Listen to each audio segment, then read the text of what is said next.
شریعت اسلامیہ میں حقوق دو قسم کے ہوتے ہیں. ایک وہ حق ہوتا ہے جو اللہ کا حق ہوتا ہے جسے حقوق اللہ کہا جاتا ہے، اور دوسرا وہ حق ہوتا ہے جو بندوں کے حق ہوتے ہیں جسے حقوق العباد کہا جاتا ہے. تو حق دو قسم کے ہوتے ہیں، ایک اللہ کا اور اسی میں اس کے رسول کا حق بھی آ گیا، اور دوسرا انسانوں کے حقوق جو آپس میں والدین کے ساتھ، اولاد کے ساتھ، رشتہ داروں کے ساتھ، پڑوسیوں کے ساتھ، غیر مسلموں کے ساتھ کیے جاتے ہیں. تو یہ حقوق ہے، یاد رکھیے. اور میں سمجھتا ہوں آپ سبھی جانتے ہیں کہ بندوں کی حقوق کی کیا اہمیت ہے. بندوں کی حقوق کی شریعت اسلامیہ میں بڑی ہی زبردست اہمیت ہے، بہت زیادہ اہمیت ہے. اتنی زیادہ کہ حدیث کے مطابق ایک شخص جو جنت کی طرف جا رہا ہوگا چونکہ اللہ کے حق وہ ادا کر کے آیا ہوگا، توحید، نماز، روزہ، زکوٰۃ، حج اور دیگر چیزیں، لیکن چونکہ اس نے بندوں کے حق مارے ہوں گے، بندوں کے حق مارنے کی وجہ سے اللہ رب العزت اسے جہنم رسید کر دیں گا. تو حقوق العباد بڑی اہمیت کے حامل ہے. انہی حقوق العباد میں تمام حق برابر نہیں ہوتے، یاد رکھیے. بندوں کے جو حقوق ہوتے ہیں تو سبھی بندوں کے حقوق برابر نہیں ہوتے ہیں. شریعت نے مختلف لوگوں کو ان کی اہمیت کے اعتبار سے مختلف حقوق دیے ہیں. جیسے کہ والدین کے حقوق بڑی اہمیت کے حامل ہے، اسی طرح میاں اور بیوی کے حقوق ایک دوسرے کے لیے اہمیت کے حامل ہے، اسی طرح اولاد کے حقوق اہمیت کے حامل ہے. لیکن یہ ترتیب وار ہے، مطلب سب برابر نہیں ہے، ورنہ ایسا نہ ہو کہ جب میں آپ کو اولاد کے حقوق آج کہہ رہا ہوں تو آپ باقی سب کے حق چھوڑ دیں، آپ کہیں نہیں بس اولاد کا حق دینا ہے، معلوم ہو گیا آپ نے. اب والدین کچھ نہیں، بیوی بچے کچھ نہیں، بیوی بس بچوں کے حق نہیں. حقوق کی ترتیب ہے، یاد رکھیے. اس ترتیب میں یہ حق بھی بڑی اہمیت کے حقوق میں آتا ہے. والدین کے حق کے بعد بیوی کا حق، یا بیوی کے لیے میاں کا حق، شوہر کے حق، اور اس کے بعد اولاد کے حقوق، یاد رکھیے ترتیب میں آتے ہیں. یہ کافی اہم رکھتے ہیں. عموماً ہم لوگ والدین کے حقوق کے تعلق سے بہت کچھ سنتے ہیں، اور عموماً میاں بیوی کے حقوق کے تعلق سے بہت ساری باتیں سنتے ہیں. لیکن ایک حق جو بڑا اہم ہوتا ہے، اس حق کو ہم بھول جاتے ہیں. تھوڑا سا اس کو یاد رکھنے کی بہت زیادہ ضرورت ہے، اور وہ حق ہے اولاد کے حق. جب بھی بات ہوں گی والدین کے حق کی بات ہوں گی. جمعہ کے خطبے والدین کے حقوق، دینی اجتماعات والدین کے حقوق، دینی اجتماعات کے تقریروں میں والدین کے حقوق کی اہمیت، یہ بالکل اللہ اور اس کے رسول کے حق کے بعد انہی کا حق ہے، اس میں کوئی دو رائے نہیں ہے. لیکن اولاد کے حق بھی اتنے ہی اہمیت ہے جتنے والدین کے حق اہم ہیں. وہ اس لیے کہ پہلے والدین کو اولاد کے حق دینا ہوں گے تو اولاد والدین کو ان کے حق دیں گی. یہ بات سمجھیے آپ. والدین جب اولاد کو حق دیں گے اور وہ اولاد اس دینی ماحول میں پرورش پائیں گی تو وہ اولاد سے پھر توقع کی جائیں گی کہ وہ بھی میرے حق دیں گی، مطلب والدین کے حق دیں گی.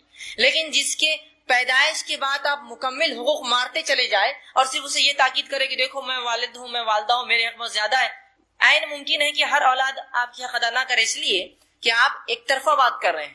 آپ جو ہے بچوں کے حق تو نہیں دے رہے ہیں، لیکن آپ چاہتے ہیں کہ وہ ہمارے حق دے. تو اولاد کے حق اس لیے بھی زیادہ اہم ہے، اس لیے کہ یہ وجہ بنیں گے والدین کے حق دینے کی. تو وہی اولاد والدین کے حق ادا کرتی ہے جو دیکھتی ہے کہ ان کے والدین نے ان کے حق ادا کیا ہے. ٹھیک ہے. تو بہرحال تو بچوں کا اولاد کے حقوق یہ بڑی اہمیت کے حامل ہوتے ہیں. اور اکثر مذاہب میں، دنیا کے جو ریلیجن سے مذہب ہے، ان مذاہب میں والدین کے حقوق کے بارے میں بڑی تاکید ہے. ماں باپ کی یہ ہے، ماتا پتا کی حق ہے، دیکھیے ممی ڈیڈی کی حق ہے، مختلف چیزیں بتائی گئی. لیکن شریعت اسلامیہ کے علاوہ ایسا کوئی دین نہیں جس نے اولاد کے حق بتائے ہو.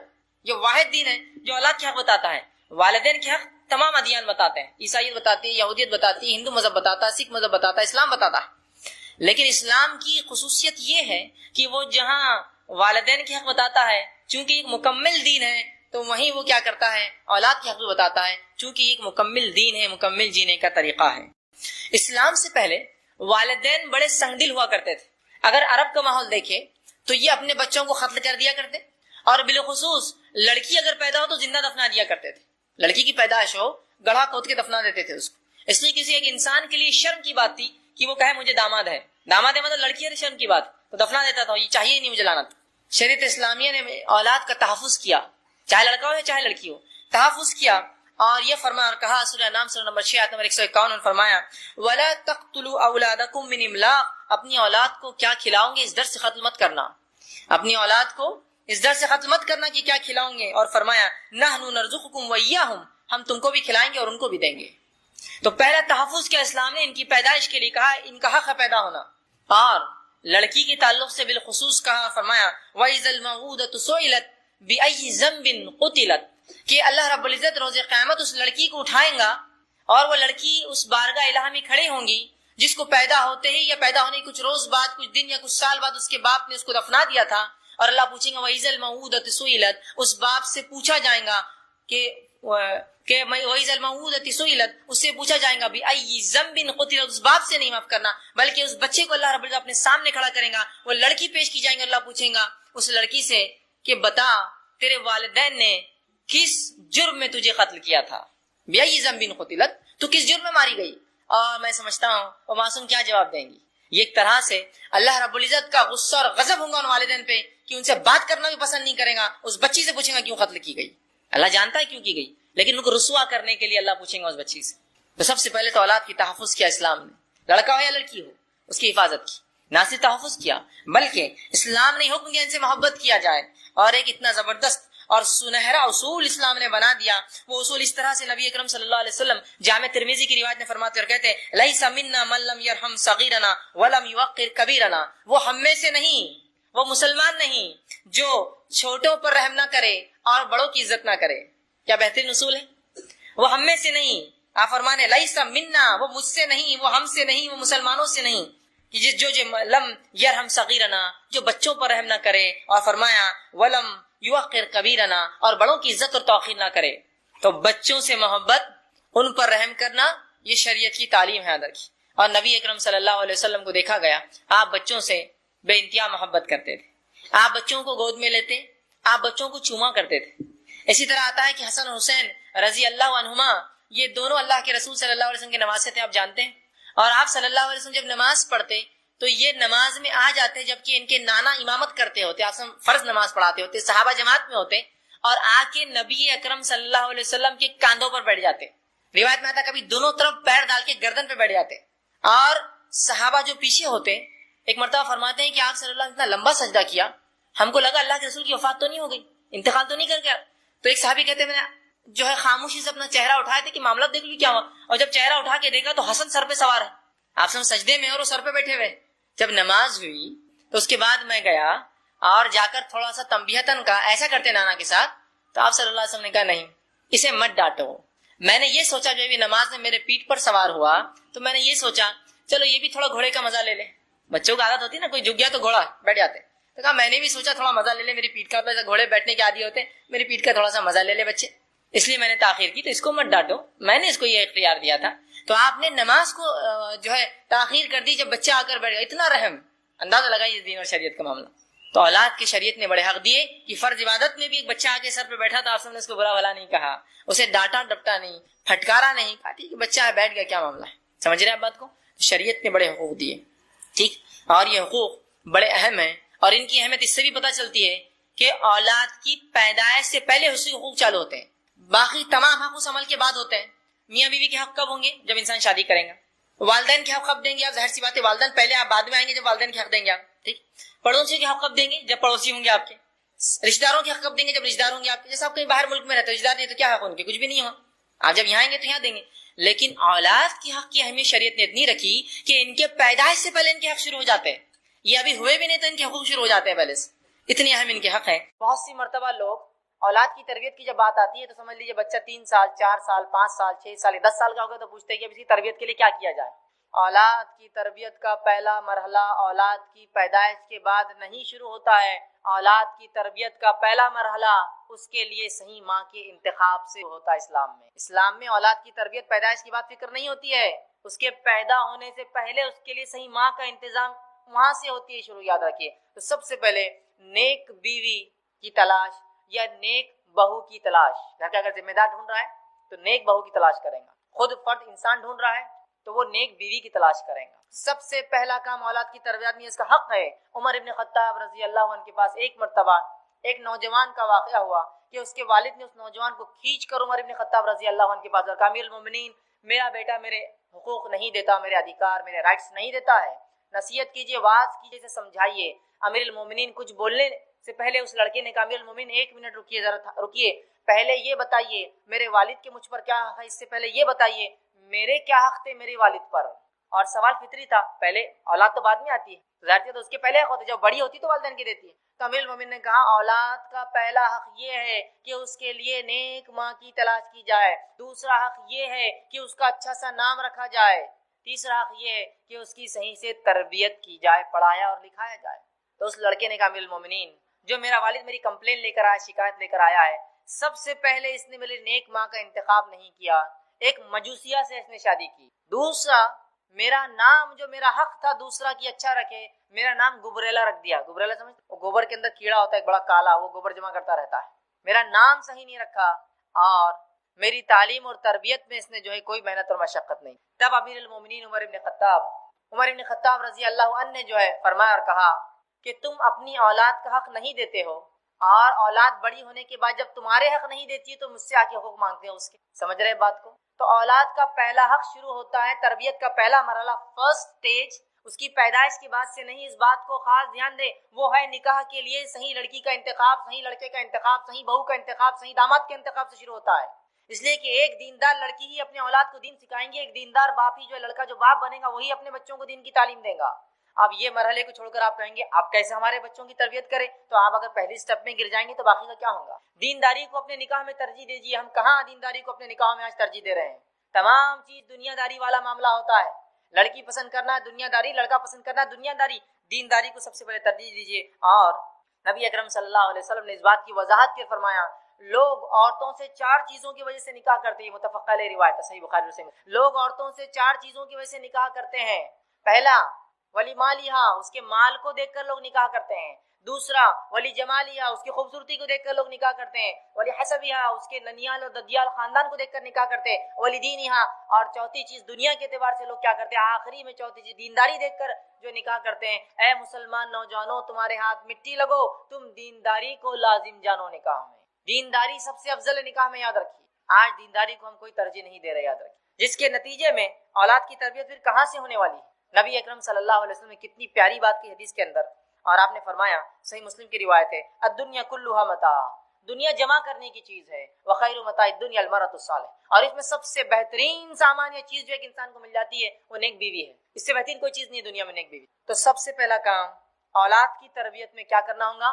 نیک بیوی کا انتخاب، نیک شوہر کا انتخاب، نیک بہو کا انتخاب، نیک داماد کا انتخاب۔ اب جب 2 نیک لوگ ملیں گے تو نسلیں نیک ہوں گی، جب 2 بد لوگ ملیں گے تو نسلیں بری ہوں گی۔ یہ اللہ کا فضل ہے کہ اس امت کو نکاح کی اس نے اجازت دی، بلکہ حکم دیا، ورنہ دیگر قوموں میں یہ ہوتا ہے نیک لوگ شادی نہیں کرتے اور ان کی نسلیں کم ہوتی ہیں، برے لوگ نکاح کرتے ہیں اور وہ بڑھتے جاتے ہیں۔ ایک انسان نیک بن گیا، اب وہ شادی نہیں کر سکتا۔ اسلام میں ایک انسان نیک ہے، نکاح کر سکتا ہے، تو ظاہر سی بات ہے نیک لوگ آگے بڑھیں گے، ورنہ دوسری قوموں میں نیک لوگ ختم ہو جاتے ہیں اور برے لوگ بڑھتے جاتے ہیں۔ تو بہرحال سب سے پہلا مرحلہ جہاں سے تربیت کی ابتدا سٹارٹ ہوں وہ مرحلہ ہے، وہ ماں کے انتخاب سے شروع ہوتا ہے۔ اس کو سب سے پہلے ہم دھیان دیں۔ دوسری چیز جو دوسرا اسٹیپ رہے گا ہمارا اولاد کی تربیت میں، وہ یہ ہے کہ جب نکاح ہو جائے جو دینداری کی بنیاد پر ہو، اس کے بعد والدین نیک اولاد کی اللہ سے دعا کرے۔ اس کا بھی بڑا تاثیر اور اثر ہوتا ہے۔ کس چیز کی دعا کرے؟ نیک اولاد کی والدین اللہ سے دعا کرے۔ افسوس کی بات یہ ہے بہت سے لوگ نکاح کرتے ہیں لیکن کبھی نیک اولاد کی دعا نہیں کرتے ہیں۔ نیک اولاد کی دعا کرنا یہ انبیاء علیہ الصلوۃ والسلام کی سنت ہے نکاح کے بعد، لیکن آج ہم دعائیں نہیں کرتے ہیں۔ تو یہ بڑا اہم عمل ان کی تربیت کا حصہ ہے، یہ ابھی دنیا میں آئے نہیں ہے، لیکن یہیں سے شروع ہوتی ہے تربیت ان کی، کہ نیک جو ہے اولاد کی جو ہے دعا کریں۔ ہمارے پاس تو عام طور سے یہ ہوتا ہے کہ اگر نکاح کے بعد اولاد نہ ہو تو لوگ مختلف قسم کے شرک اور بدعت میں لگ جاتے ہیں۔ ایک تو یہ پارٹ ہے، اگر اولاد نہ ہو تو مختلف قسم کے شرک اور بدعت میں لگ جاتے ہیں۔ اندازہ لگائیے جو اولاد شرک اور بدعت کی بنیاد پر وجود میں آئیں گی، وہ اولاد کہاں سے اللہ کی توحید پر چلنے والی ہوں؟ شرک اور بدعت میں لگ جاتے ہیں۔ اور دوسرا ایک عجیب حال رہتا ہے اس امت کا کہ جب کسی کا نکاح ہو جاتا ہے بس ہر تھوڑے دن کو گڈ نیوز کب ہے، گڈ نیوز کب ہے۔ اب وہ بیچاروں کی کیا پلاننگ ہے، ان کی کیا مصیبتیں ہیں، ان کی کیا پریشانیاں ہیں، سب کو گڈ نیوز ہی چاہیے بس، اور ہر کوئی دوسرے سے گڈ نیوز کب ہے، گڈ نیوز کب ہے، اور وہ پریشان بیچارے آپس میں، ہم تو کوشش کر رہے ہیں بھائی لیکن اللہ نہیں اولاد دے رہا تو اب ہم کیا کریں، اور ذہنی طور سے وہ پریشان ہو جاتے ہیں۔ تو یہ سب سے پہلے اس نہیں بلکہ یہ دعا کرے کہ اللہ نیک اولاد عطا فرما۔ اچھا، اولاد کی نیکی کی دعا تو نہیں ہوتی ہے، جو کچھ دعا ہوتی ہے کیا ہوتی ہے ہمارے پاس؟ نکاح ہو گیا کسی کا، بوڑھی عورتیں ہوتی ہے گھروں میں، وہ دعا دیتی ہے اللہ تم کو چاند سا بیٹا دے۔ کیسا بیٹا چاہیے ہونا بھی؟ تو چاند سا۔ اگر میں کہتا ہوں اللہ نے واقعی میں دعا سن لی تو ایک تو گول صورت کا پیدا ہوں گا، اور اتنا چمکدار کوئی انسان ہوگا تو کوئی پسند کرے گا اس کو، دھبے والا اور ایک دم چمکدار، اور وہ بھی چاند سا کیا چاہیے؟ بیٹا ہی چاہیے۔ ہے نہیں ہے یہ بات عام؟ دعا کیا کرنی چاہیے اولاد کے لیے؟ کیسی اولاد کی دعا کرنی چاہیے؟ آئیے وہ دعا ہم دیکھتے ہیں۔ سورہ صافات سورہ نمبر 37 آیت نمبر 100 میں اللہ رب العزت فرماتا ہے، اور ابراہیم علیہ الصلوۃ والسلام نے جب دوسرا نکاح کیا، چونکہ آپ کو پہلی بیوی سے اولاد نہیں، تو دعا کی اور فرمایا ربی حب لی، اے اللہ نیک اولاد عطا فرما۔ یہ ہے دعا۔ لڑکا ہو، لڑکی ہو، گورا ہو، ٹھیک ہے، یا کالا ہو، جو ہے جس طرح سے صحت مند ہو بیمار ہو لیکن نیک ہونا اللہ اصل صالح اولاد عطا فرما. صالح اولاد کی دعا کیجیے, نیک اولاد کی دعا کیجیے, اس لیے کہ بہت سی بار اولادیں تو جو ہے ہو سکتا ہے جیسی دعا کری چاند جیسا بڑی خوبصورت ہو جائے, لیکن اگر اس میں گن نہ ہو اچھے تو کیا فائدہ. ایک طرف دیکھیے اب ادھر ابو لہب ہے جس کے تعلق سے روایت میں آتا ہے کہ اسے کسی بیٹے کا نام لہب نہیں تھا, لیکن اتنا گورا چٹا تھا, عرب تھا, کہ جب خوش ہوتا یا غصے میں آتا تو آنکھ کے انگارے کے جیسا لال ہو جاتا. لہب آنکھ کے انگارے کو کہتے تھے. ابو لہب فائدہ ہے اس کی اس گوری چمڑی کا کچھ. اور وہاں بلال ہے جو حبشی ہے, نسلن جو ہے وہ جو ہے ابیسینین ہے, حبشی ہے, غلام ہے. دیکھنے کے اعتبار سے روایت میں آتا چپٹے ہیں, گال چپٹے ہیں, ہونٹ موٹے موٹے ہیں, کالے ہیں, لیکن بلال جنت میں جائیں گے. نبی اکرم صلی اللہ علیہ وسلم فرماتے ہیں میں جب معراج میں گیا تو بلال تمہارے چپلوں کی کھڑاؤں کی آواز میں نے جنت میں سنی, تو بلال جنت جائیں گے. ابو لہب کا تو اعلان ہو گیا دنیا کے اندر. تو اصل چیز نیکی ہے, نیکی کی دعا. تو یہ دعائیں اثر رکھتی ہے, اولاد کی تربیت کا مرحلہ ہے. دوسرا ہم دیکھتے ہیں ابراہیم علیہ السلام اولاد کی دعا کرتے ہیں. سورہ غافر سورہ نمبر 40 آیت میں 14 میں رب جعلنی مقیم الصلاۃ ومن ذریتی ربنا وتقبل دعا. اے اللہ مجھے اور میری ذریت کو نماز کا پابند بنا, نماز قائم کرنے والا بنا. اولاد پیدائش سے پہلے نیک اور نماز قائم کرنے والا اولاد کی دعائیں ہو رہی ہے. اسی طرح زکریا علیہ السلام نے جب دعا کی اولاد کی, سورہ آل عمران سورہ نمبر 38 میں اللہ نے فرمایا کہا رب هب لي من لدنك ذریۃ طیبہ, اے اللہ مجھے نیک اولاد عطا فرما. تو نیک اولاد کی دعا ہو, نکاح کے لیے نیک لڑکی کا انتخاب, اس کے بعد اولاد کے لیے نیک ہونے کی دعائیں کی جائے. دوسرا اسٹیپ. تیسرا مرحلہ جو ہمیں کرنا ہے, تیسرا اسٹیپ اولاد کی تربیت میں, وہ کیا ہے؟ وہ یہ ہے کہ اسلامی طریقے سے اولاد کا استقبال ہوگا جب وہ دنیا میں آئیں گی. ہمارے پاس جب اولاد اللہ دے دیتا ہے, عطا فرما دیتا ہے, اس کا استقبال غیر اسلامی رسومات سے ہوتا ہے. جس کام کی شروعات ہی غیر شرعی ہو اس کا خاتمہ کیسا ہوگا اندازہ لگا لیجیے. غیر اسلامی رسومات سے ویلکم کرتے اپنے چلڈرنس کو, اپنے بچوں کو ہم لوگ اس دنیا کے اندر. اسلامی رسومات سے ویلکم کیجیے. اور اسلامی رسومات کیا ہے ویلکم کرنے کے؟ کہ جب بچہ پیدا ہو تو کسی نیک انسان کے پاس اسے لے جایا جائے, وہ کھجور چابیں گا اور اس کے منہ میں جو ہے ڈالیں گے. اس کے بعد جب 7 دن ہو جائے, 7 دن اسلامی اعتبار سے 7 دن ہو جائے تو 7ویں دن اس کے لیے عقیقہ کیا جائے, اس کا اچھا سا نام رکھا جائے, ٹھیک ہے, اور اس کے سر کے بال نکالے جائے اور ان بالوں کے وزن کے برابر سونا چاندی یا روپیہ تقسیم کیا جائے. اور ایک عمل صحابہ سے ملتا تھا, جب سر کے بال نکالتے دودھ میں زعفران ڈال کر وہ سر کے اوپر لگایا کرتے. یہ سب کرنا ہے. اب ہمارے بچوں کا ویلکم کیسے ہوتا ہے؟ کیسے ہوتا ہے؟ ایک ہوتا ہے چھٹی 6th ڈے پروگرام, ایگزیکٹلی شریعت کے بتاوے 7ویں دن سے 1 دن پہلے ہوتا ہے, لیکن شریعت جو بتاتی 7ویں دن نہیں ہوتا ہے. چھٹی کی کوئی رسم ہوتی ہے, آپ کے پاس پتہ نہیں الگ ہوتی ہوں گی, لیکن ہوتی ہے ہر جگہ. پوری عورتیں جمع ہوتی ہے, وہ دیا جلاتی ہے, اس پہ کچھ کاجل جمع کرتی ہے, چھوٹے چھوٹے برتن بچی ہو تو لا کے دیے جاتے ہیں, لڑکا ہو تو کچھ تحفے تحائف دیے جاتے ہیں. یہ چھٹی ہوتا ہے. اور اس کے بعد 40ویں دن ایک پروگرام ہوتا ہے, اس کو بولتے ہیں چلا. بڑے دھوم دھام سے وہ چلائے آ جائیے, چلائے آ جائیے, کارڈ بھی تقسیم ہوتے ہیں, ہال لیا جاتا ہے. جس بچے کا ویلکم غیر شرعی بنیادوں پر ہو رہا ہے, جس کا ویلکم 7th ڈے ہونا چاہیے تھا, 7ویں دن جو عقیقہ ہونا چاہیے تھا, نام, وہ تمام چیزیں چھوڑ کر ہم غیر اسلامی رسومات اپناتے ہیں. پھر بولتے ہیں اللہ یہ بچے ہمارے بے دینی کیوں ہو جا رہے ہیں؟ اس لیے کہ آپ نے شروعات ہی ان کی بے دینی. کوشش اثرات رکھتی ہے اپنے اندر, یہ بات طے ہے نا. کوشش اثرات رکھتی ہے, بات طے ہے نا. کیا کوشش کی اس بچے کے ویلکم کے لیے آپ نے؟ یہ غیر اسلامی طریقے. اور اگر کوئی کہے کہ بس 7ویں دن عقیقہ کرنا ہے, ارے جانے دو, دیکھیں گے فلاں ہے, یہ ہے, اور کتنے لاکھ بہانے. نہیں, وہ بچہ ابھی جو نانی کے گھر پیدا ہوا تو ابھی بیوی جو یہاں نہیں ہے, بچہ نہیں ہے, تو ابھی عقیقہ کیا نہیں, ابھی ایک ساتھ اپن 4-5 بچے جمع کریں گے, پھر ایک ساتھ عقیقہ کریں گے تاکہ بڑی دعوت ایک ساتھ ہو, ہے نا. ہوتا ہے بہت سے لوگ. دیکھو اب کتنے بچے ہو گئے اپنے کو؟ 4 ہوگا. 4 کے حساب سے بہت ہو گیا نا, اچھا ہو گیا. 2 بکرے لڑکے کے, 2-3 لڑکیاں اور 5 بکروں کی بڑی دعوت کریں گے. یہ بچوں کو جمع کر کے دعوت کرنے کون سا طریقہ آپ نے نکالا ہے؟ 7ویں دن کر دینا ہے. اس لیے کہ نبی اکرم صلی اللہ علیہ وسلم فرماتے ہیں, جامع ترمذی کی روایت ہے, سمرہ بن جندب رضی اللہ عنہ اس کے راوی وہ کہتے ہیں عقیقے کے بدلے بچہ رہن ہوتا ہے. اور بزنس کمیونٹی رہن کیا ہوتا ہے؟ زیادہ اچھی ستی ہے رہن. کوئی چیز دے کر کوئی چیز لی جاتی ہے, رہن سمجھتے ہو. پھر بولتے ہیں بچے بیمار ہو جاتے ہیں, بچوں کو یہ ہو رہا, آپ نے اپنا رہن چھڑایا کہاں اب تک؟ رہن کسی چیز کے بدلے, گروی جس کو بولتے ہیں.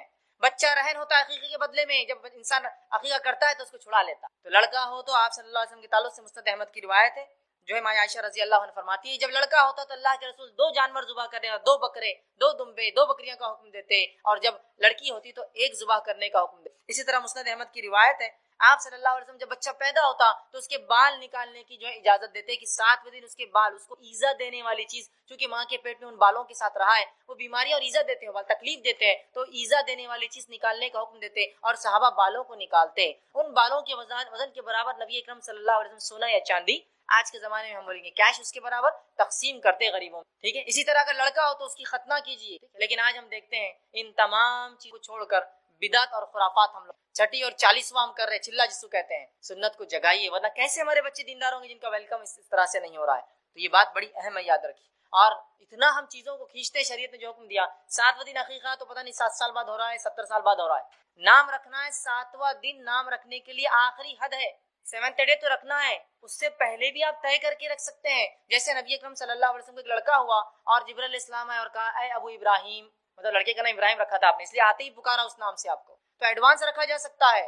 اور بعد میں اگر میکسیمم لمٹ 7th ڈے ہے، لیکن حال یہ ان تمام چیزوں میں اتنا ہم غلو کر جاتے ہیں کہ بچے کا آپ دیکھیے، لڑکا ہے لڑکی دو ہی چیزیں ہو سکتی، 2 نام طے کرنا ہے کوئی، لیکن اس میں بھی ایسا معاملہ ہے کہ بچہ پیدا ہو گیا، کئی مہینے کا ہو گیا، تو نانی الگ پکار رہی، دادی الگ پکار رہی، دادا کا لاڑا کا نام الگ، نانا کا لاڑا کا نام الگ، باپ الگ اور ماں الگ، چنو، ٹٹو، لٹو، ٹنکو، سب ناموں سے ہے، سوائے اس کے کہ 7ویں دن جو نام اس کا حقیقی تھا وہ چھوڑ کر سب ہو رہا ہے۔ اور نام پھر تلاش بھی کیا ہوتا ہے تو یونیک نام لگتا ہے ہم کو، یونیک سمجھتا نا، سب سے ہٹ کر نام چاہیے۔ اگر کوئی آگے پوچھے بچے کا نام کیا رکھو، لڑکا ہے لڑکی ہے، لڑکا ہے عبداللہ رکھو، عبداللہ بہت پرانا نام ہے، عبد الرحمن رکھو، یہ تو اور بھی پرانا دکھ رہا، پھر کون سا، اچھا محمد رکھ دو، ارے نہیں یہ نام نہیں رکھ سکتے، بے حرمت ہو جائیں گے، اچھا ٹھیک ہے سلیمان رکھ دو، یہ تو نبی کا نام، یہ نہیں رکھ سکتے، ٹھیک یہ بھی کیا رکھتے، یونیک نام چاہیے۔ تو میں ہمیشہ کہتا ہوں جو لوگ کہتے ہیں یونیک نام چاہیے، تو یونیک تو بہت سے نام ہوتے ہیں، آپ بہت سارے نام رکھ سکتے ہیں، اسٹیئرنگ نام رکھ دیجیے آپ کسی بچے کا، اسٹیئرنگ خان، کتنا اچھا نام ہے، یونیک، کسی کا نام اسٹیئرنگ سنا آج تک آپ نے، ہے نا، بمپر خان، اسٹیئرنگ خان، مڈگارڈ خان، کہیں بھی نہیں ملیں گے آپ، یونیک، ایک دم سب سے ہٹ کر یونیک نیم سے یہ بول۔ نبی اکرم صلی اللہ علیہ وسلم فرماتے ہیں ناموں میں جو اللہ کو سب سے زیادہ بہترین نام، پسندیدہ نام ہے عبداللہ اور عبد الرحمن ہے۔ اس کے بعد انبیاءوں کے نام، ہم کو تو پسند نہیں آتی ہے کوئی نام، انبیاءوں کے 25 نام ہیں جو قرآن میں دیے گئے، اور باقی نام اللہ کے ہم سب جانتے ہیں جو ذاتی اور صفتی نام ہے، کہاں رکھتے ہیں، کہاں رکھتے ہیں، ان ناموں کو رکھیے، ان کی تاثیر، ان کے اثرات ہے کہ بچے تربیت کے کس نہج پر، کس طریقے پر آپ چلانا چاہتے ہیں اس کے نام بتاتا ہے، انڈیکیٹ کرتا ہے، سمجھ رہے ہیں آپ بات کو، اور بچے میں وہ اخلاق نظر آنا شروع ہو جاتے ہیں بچپن سے۔ اگر کسی بچے کا نام سلمان رکھا جائے، رکھنے کا وجہ سلمان فارسی ہے، تو بچے میں سلمان فارسی جیسے اخلاق اور عادت اتوار ہوں گے، اور رکھنے کا نام دوسرے سلمان صاحب ہے تو پھر مشکل ہوتا ہے، بچے میں وہی سب چیزیں نظر آتی، پھر بولتی ہے ایسا ٹیڑھا میڑا کیوں جاتا محفلوں میں جا کر، فلاں چیزیں کیوں کرتا، کیونکہ اس کی تربیت ہی اس نام پہ ہوئی نا، نام نسبت جوڑتے ہیں نا کسی سے لے جا کر۔ ایک نو مسلم تھے، ان سے پوچھا گیا کہ آپ کیا نام پسند کریں گے اپنے لیے، تو کہا میں پسند کروں گا عبد الممیت۔ آپ نے عبد الحی نام تو بہت سنے ہوں گے نا، زندگی دینے والے کا بندہ، تو کہا میرے کو نام پسند ہے عبد الممیت، موت کو دینے والے کا بندہ۔ تو لوگوں نے کہا عبد الممیت کہاں نام رکھتے ہیں لوگ، تمہیں کیوں پسند ہے، تو کہا مجھے اس لیے پسند ہے کہ موت کے بعد تو اپنے رب سے ملوں گا جا کر، اس لیے عبد الممیت، موت کا نام رکھیے، اللہ کے، انبیاؤں کے اور جو ہے صحابہ کے نام جو ہم رکھ سکتے ہیں۔ چوتھی چیز جو اولاد کا حق بھی ہے، یہ پورے حقوق بھی یاد رکھیے، نیک ماں کا چننا، دعائیں کرنا، ٹھیک ہے، اس کے عقیقہ کرنا، یہ سب حق بھی ہے اس کے، یاد رکھیے، اور تربیت کا حصہ بھی ہے۔ چوتھا اس کا حق بھی ہے اور تربیت کا حصہ بھی وہ یہ ہے کہ رضاعت، دودھ پلانا اس کو، یہ اس کا حق بھی ہے، یہ تربیت کا مرحلہ بھی ہے، یہ بڑی اہم چیز ہے، اس لیے کہ ماں کا دودھ وہ تقاضوں کو پورے کرتا ہے جو صحت کے لیے، تندرستی کے لیے، توانائی کے لیے ضروری ہے، اور ساتھ میں وہ غذائیت بھی ہوتا ہے اس کے لیے، یاد رکھیے۔ اور اس سے بڑھ کر جو چیز ہوتی ہے وہ ممتا ہے، وہ ریلیشن، وہ محبت اور الفت جو ماں سے ہوتی ہے، جو دودھ کے ڈبوں میں وہ صفت نہیں آ سکتی کبھی، یاد، مجبوریاں الگ چیز۔ اسی طرح ہم دیکھتے ہیں عمرو بن عاص رضی اللہ عنہ اپنے بیوی سے کہا کرتے تھے جب ان کے بچے کو دودھ پلاتی کہ دیکھ اپنے بچے کو ایسا دودھ نہ پلانا جیسے جانور اپنے دودھ پلاتے ہیں، اس لیے کہ دودھ اس نیت سے، اس محبت اور الفت سے پلانا کہ تجھ پر اللہ کی ایک مخلوق ڈیپینڈ ہے اور وہ پرورش پا رہی ہے، یہی بچہ آگے چل کے اللہ کی عبادت کریں گا اور کئی نیک کام کریں، اس نیت سے اسے دودھ۔ تو کیا تربیت ہوں گی ایسے ماحول میں ان بچوں کی جن کے والدین دینداری کو ترجیح دے رہے ہیں، انتخاب نکاح میں دینداری ہے، اولاد کی پیدائش کے لیے دعائیں ہو رہی ہے، اولاد کی پیدائش کے بعد اس کے عقیقے ہو رہے ہیں، جو احکامات پورے ہو رہے ہیں، اس کو رضاعت کا، اس کا حق دیا جا رہا ہے۔ ان بچوں کی تربیت بہت مختلف ہوتی ہے بھائی۔ پانچواں نکات جو تربیت کا وہ یہ ہے جو جب بچہ بولنے لگے، ویسے تربیت کے 3 فیز ہوتے ہیں، پہلا گھر کے اندر، دوسرا اسکول اور مدرسے والا فیز، اور تیسرا سماج والا فیز، سوسائٹی والا فیز۔ تو اب یہ فیز چالو ہو رہا گھر والا، اب بچہ پیدا ہو گیا، عقیقہ ہو گیا، نام رکھ دیا، ٹھیک ہے، رضاعت کا اس کا ہو گیا، اب رضاعت کے ہی عمر کے اندر کبھی کبھار بچے بولنے لگتے ہیں، یا اس کے بعد 2 سال تک بچے بولنے لگتے ہیں۔ اب جب بچہ بولنے لگے تو تربیت کا ایک اہم مرحلہ چالو ہو جاتا ہے، حالانکہ بچہ جب نہیں بھی بولتا ہے تو وہ تربیت پاتا ہوتا ہے، سیکھتا رہتا ہے، وہ اس اعتبار سے کہ بچے بولتے نہیں ہیں لیکن جو سنتے ہیں ان کو کیپچر کرتے رہتے ہیں، اور جب بولنا سیکھتے تو وہی باتیں بولتے ہیں جو وہ بچپن میں سنتے آ رہے تھے، بچپن میں سنتے آ رہے تھے، یاد رکھیے، یہ بڑی اہم بات ہے، یاد رکھیے۔ تو ان کو اللہ کا نام لینا سکھائے، اس لیے کہ نبی اکرم صلی اللہ علیہ وسلم فرماتے ہیں جس کا پہلا کلمہ لا الہ الا اللہ اور جس کا آخری جملہ زندگی کا لا الہ الا اللہ رہا، وہ کامیاب ہو جائے۔ اب پہلا جملہ ایک بچے کا لا الہ الا اللہ کیسے ہوگا مجھے بتائیے؟ کیا آپ کا بچہ 2 سال کا ہوتے ڈائریکٹ لا الہ الا اللہ بول دیں گا؟ جب تک کہ وہ بچپن سے، اس کی چھوٹی عمر سے، اس کے جھولے میں جب تھا اور اس کی ماں اس سے کہتی تھی کہو لا الہ الا اللہ، اور باپ کہتا تھا بولو لا الہ الا اللہ، تو بچہ جب بڑا ہوگا